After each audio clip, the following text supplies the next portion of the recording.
And good day, and thank you for joining us for the Viking Coaches Show. Again, we appreciate our sponsors for their willingness to be part of our show and be willing to help bring these shows together. Again, we greatly appreciate Big Mike's Coffee Shop located on Pinola Street in Newland.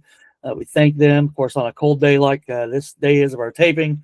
Hot coffee is not a bad thing. Already had a little bit myself at home and could probably use a little more. So you never know. Get by Big Mike's Coffee Shop in Newland if you're out and about. Check out their coffees, their lattes, their different specialty items. They've got drinks, they've got breakfast items, they have lunch items, a lunch menu now. So definitely we appreciate Mike and Jackie Nelson and their sponsorship of our Viking athletics and our programs. I also appreciate, of course, Kenny Johnson Entertainment, Johnson Sound and Technical. He can do it all. Like I said, he does everything from install the lighting to popping the popcorn to coaching the kids. Kenny's just great, does a lot of everything. We greatly appreciate Kenny and his sponsorship of our coaching shows, and we thank both of those for their partnership with us. Here with Coach John Gage, head coach of the Viking boys basketball program. And Coach, has been a little bit of time since you've been able to get out on the floor now. It's been almost a week, but we haven't talked in a couple. And I know in the regular season last Monday, you had the opportunity to play down at Polk County to close out the regular season, and that was a game that, again, on paper, it looked like, of course, you would be a favored team to win. Polk not having won a game all season in conference. But as we were just talking before coming on with our recording, Polk County, they're deceptively good. They've got some athletes who can play. And, of course, Aaron Jackson, Christian Littlejohn, both those young men came out and they played a strong game, and they built an early lead on you. But, again, speak a little bit about your guys' resilience. To be able to come back, you're trailing, I believe, by 7 at the half, able to come back out, able to cut into that lead, and then be able to get to overtime and be able to really kind of take over in that session. Can you just talk a little bit about that win, your last win on Monday night? Yeah, I think, and you kind of hit the nail on the head, is that that there's no off nights in this conference. You can't really focus on what shows up on paper or what the records are. That's Polk County's last home game of the season, one of their last games period of the season. So they're going to come out and they're going to be fired up to play. They got a lot of seniors on that team, and they're trying to win too. And they have some special athletes. Little John, pound for pound, is one of the best athletes in this conference. And then Jackson's one of the best scorers in this conference. So they were fired up and ready to play. And to be honest with you, I didn't feel like we were necessarily engaged the way we need to be at the beginning of the game. But to your, as you said, to their credit, I thought the boys responded as the game went along, started competing the way they should have been from the beginning, and got themselves back into it, continued to have a response when things weren't necessarily going the way we would have liked them to. And just some big performances down the stretch that really sort of put us over the top. And they didn't fold. They continued to battle. And, it was an ugly win, but, those count the exact same in the record book, so we'll take it. So that's what I said in the locker room after the game is, what another word for an ugly win is. It just kind of looked at me as a win. So, you take your lessons as far as, not waiting to get into the game, starting with effort and fight from the beginning. But credit to the guys for stepping up and having some big performances down the stretch. At different times, Hank Johnson, Oak Markland, Landon Liner, Nick Daniels all had some big moments for us down the stretch when we needed them. So, credit to the guys for that. Of course, Hank had 26 for you, Hank Johnson, 26 in that contest. Of course, 19 of those coming in the second half at overtime. Landon Liner stepped up for you in that game. Landon had a big game in that matchup. I know, again, he had, 7 points just in the fourth quarter alone in that matchup, and just really had a great effort with 17 points. Also crashing the boards as well. Oak Markland, double figures in that matchup with 11 as well. I feel like that game speaks a lot to the parity of the league. I think the fact that you guys and Owen and Polk, Madison, Mitchell, on any given night, any of those teams can win. Hendersonville, and even with Mountain Heritage. I think Mountain Heritage you throw in that too. Hendersonville's kind of been the class of the conference throughout the season, but the rest of the teams, it's almost pull a name out of a hat and they can win the game. When you roll the ball against anybody out there. And how do you feel like that's going to help you guys now as you move into the postseason, as you get ready now, as we're talking tonight for your opening round contest? That's what you hope, both in the non-conference, but especially in the conference, that get beat up a little bit and get battle tested, and this is where you kind of see the fruits of that pay off. I think that there are several teams in our conference that are capable of making a deep run in the state playoffs. Asante Martin from Owen, Gavin Galt from Madison are special players that are the kind of guys that are capable of lifting a team and taking them on a run in the playoffs. And then obviously Heritage is solid. Hendersonville is incredibly balanced and effective in how they run their system. So, I think there's a lot of strong teams in our conference that are capable of making some noise in the playoffs. And for us, we've seen a lot of different styles and a lot of different types of teams. And I do believe that'll be beneficial to us as we move forward to this playoff stretch. As a matter of fact, watching the film of Cherryville that we prepare to play tonight, I see some similarities and some stuff we've seen from other teams in the conference in terms of the formation of their team and what they look like. So, this is where you hope to see that play off. No pun intended, pay off. But is that I think we've seen a lot of different looks, and we've learned a lot about ourselves over the stretch of that time. And it's been really good experience for our guys. We'll talk just briefly about the contest on Wednesday of last week. That was the Western Highlands Conference quarterfinal. Y'all came in, I believe, as the 4 seed, taking on the 5 seed Owen. And that game also another overtime game, 72-65. Owen with the win in that one. Back-to-back overtime games, 2 and 3 games, or 2 and 3 days, I should say. Of course, I'm sure the boys kind of love that. I'm sure the more basketball, the better. I'm sure. But that game was really, typified by, of course, you mentioned Asante Martin there just a moment ago about some of the best players in the conference. I think he showed that on Wednesday. That team, he was their team offensively on Wednesday. And, you have a player that he scored 50, I believe it was in that matchup, of their 72. And they built a lead. Again, you guys able to make a comeback. Again, it's one of those issues where you second half comeback. This time, unfortunately, in the overtime session, not able to pull that contest out. But when you face such I'll call him an elite player, just with his ability to create his own shot and kind of take a game over. There's a one-dimensionality to that. Sure, one-dimensionality, I should say. But what kind of challenges does that pose as you all faced on Wednesday? I mean, you have a guy like Hank who can do something very similar to that. Actually, you have Hank, Landon, Oak, really at least 3 guys who can actually kind of do something to that extent. But when a team has a player like that, it seems like everything you throw at him, y'all throw zone defense, y'all, in junk defense, it doesn't matter. It seems like it's just that person's night. Can you just speak as a coach and just how it is to kind of deal with someone like that when you have to try to defend or against it?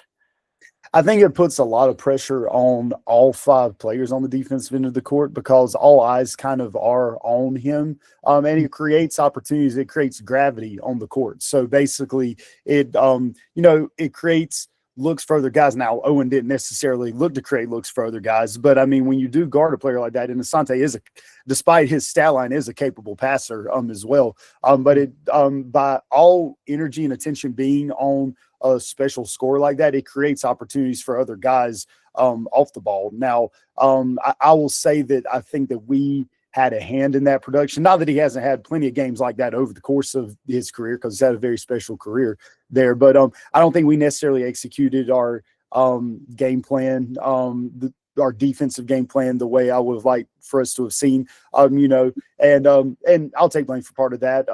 But it was a collective effort. We didn't jump out and send bodies and off ball hands at him the way we had game planned to. And I think we made it where we just weren't putting the sufficient pressure on him that I would have liked to have seen. Particularly, it was not any kind of shock or surprise that Asante was going to look to score. That's kind of been their MO for the entire season. And I thought we did a really good job guarding him. The first time we played them, the second time we played them at our place, in that same, really, he had not gotten his stats against us either time that he's played us this year. So that was disappointing to see, because I thought we had done a good job guarding him up in the first 2 games, and we just weren't sharp defensively. And when we finally sharpened up a little bit is when we started to make our run, and when we got back into the game. And that's kind of what we have to recognize, I think, particularly as we go into this important stretch right here, is how important it is to bring that that execution and that energy from the jump, that you can't wait to make that run. Obviously, basketball is a game of runs, but you've got to establish yourself early on, and you can't wait to get into it. And so I think that's what kind of doomed us in that game. I think we're absolutely capable of being 0. We've done it before this season, but defensively, we just weren't sharp in that game. But yeah, a special player like Asante, Gavin Galt, guys of that nature, they're going to draw the eyes of the defense to them, and it creates opportunities for other guys, and it just puts a lot of pressure on your guys to execute defensively. Of course, moving on from that game, of course, you've had almost a week off, and thankfully, weather-wise, we're able to play this playoff opener here on this Tuesday night. You're taking on the Cherryville Ironmen. I know you played your regular season with the plan to make the tournament. Yeah, that's the key, is to qualify for the tournament, and you guys have an 11 seed. So, that speaks a lot to the kind of season you had and just the solid things you all were able to do this season. So you all get the opportunity to host a playoff game tonight. You take on Cherryville, and Cherryville has a 6-18 record overall. They were 3-13 in their conference. Again, but Cherryville is one of those teams that, again, their conference, it's not an easy conference that they play in. I believe they're still in the Southern Piedmont, and that's you've got your Bessemer cities in there. You've got trying to think your Highland Tech, I think, is in that conference. Yes. So you have some teams that have some skills, and of course, it's an athletic conference for sure. And there's a little bit of history with Cherryville, especially with football. We have that, of course. Right. But I was at the last game when you played Cherryville, when the Vikings played Cherryville, and it was a game in Cherryville, February 26th, 2007. I had to look it up. I'm not that smart, but that was a state playoff game, and I believe it was a second round game, I want to say, and it was 102-92. I still say to this day it was the most entertaining basketball game in high school that I've ever covered. Because it was run the floor up and down. It was just down there at their place. It was crazy. We had all 5 of our starters ended up fouling out. They had a kid, Justin Johnson, they ended up playing at Florida State University. He had a good night. But it was just a crazy, just an exciting game to be part of. So I have a special place for Cherryville. I like their program. Scott Harrell, longtime athletic director, coach there. Coach Bud Black. They've always done things the right way, and I've always appreciated their tradition. So I'm thrilled to see they're coming up to play us at least. Nixon Gym, I don't want anything to do with that because that's a tough place to play. But up here in Viking Gym tonight, you get a chance to take on this team. And again, it's not the 2007 team; it's the 2026 team. You mentioned a little bit what you've already seen about Cherryville, especially some of the things that they like to do. What are some things you're looking for out of your guys that you feel like you can take advantage of from them, maybe from their defensive standpoint, and maybe defensively what you feel like you all do well that might match up well with them? Yeah, I think that that they are a team certainly obviously it's a playoff game, so you can't afford to take anybody lightly anyway, but you certainly don't want to worry about the record or what they've done up to this point in the season. If you look at the film, they are a team that's dangerous. They they are going to shoot threes. If you like 3-point shots, then this is the team to come watch play. Point of reference, and this is something I will stress to my guys today when we get in here and shoot around in a minute. But Hank Johnson, who everybody thinks takes a lot of threes, which he does take quite a few, justifiably so, but he's shot 93s this year. They have 3 guys on their team that have shot over 100 threes this year. So they are letting them fly, and they have a very quick trigger if they got any kind of space at all. To be honest with you, whether they're hitting them or not, they are letting it fly, and it's very clear that that's something that's being emphasized, that that's a style they want to play. They shoot a ton of threes, 3 guys in particular that shoot a lot, and then they want to try to play fast. They run all kinds of different defenses. They'll mix and match man, zone. They press quite a bit. And so, they're an interesting team matchup wise. And there's elements you can take away from the way they play from Polk County, from Hendersonville, some elements of the way Mitchell plays. There's little pieces of a lot of the different teams we play that sort of are in the style that they play. So we've had some good preparation in that terms and experience that we've had. In terms of how we match up, I think that we've got significantly more size than they do. So I think that a big key for us is going to be to try to get paint touches, whether we're taking a paint shot or not, just getting the defensive rotation that comes off of that. I think getting the ball into the paint is going to be a big deal for us offensively. Looking to play fast. They're not even though they're trying to play an up and down game, they're not necessarily a strong transition defense team. So I think that that's somewhere where if we will get the ball and go and run our lanes, we'll have good opportunities there. And then, I mean, defensively is just going to come down to defending the 3-point line, not giving them clean opportunities to catch and shoot or to get a open shot off the dribble, off ball screen action and things of that nature, being able to really run them off the 3-point line, funnel the ball into our help defense. And that's where on the back end, having the size that we have on the back end plays to our advantage. So I think dominating the glass, defending the 3-point line, pushing our lanes in transition, I think that sort of plays to our strengths. And if we'll show up and play with the sufficient energy, then I think that we match up well in that regard. But this is a team that's better than their record indicates. So it'll be a challenge for sure. I'll ask this. I know when a team shoots that much from beyond the arc, sure, it lends itself, especially if they're not shooting well, to long rebounds. And I know with some teams that have size, the long rebounds, it kind of negates that. It's kind of an equalizer when you say, okay, you shoot a long three, often that rebound's not going to come off right under the basket. So it's going to really put a lot of emphasis on your guard play to block out your guys, your back line to be able to do that. Have you all been working on that some this week as far as boxing out and dealing with the long rebounds off so many of those longer shots? Well, we weren't allowed to practice yesterday, so we haven't been able to really, but beyond mentally, work on much of anything this week. But it is something we've talked about in our team group messages, in our the virtual meetings that we've had discussing the game.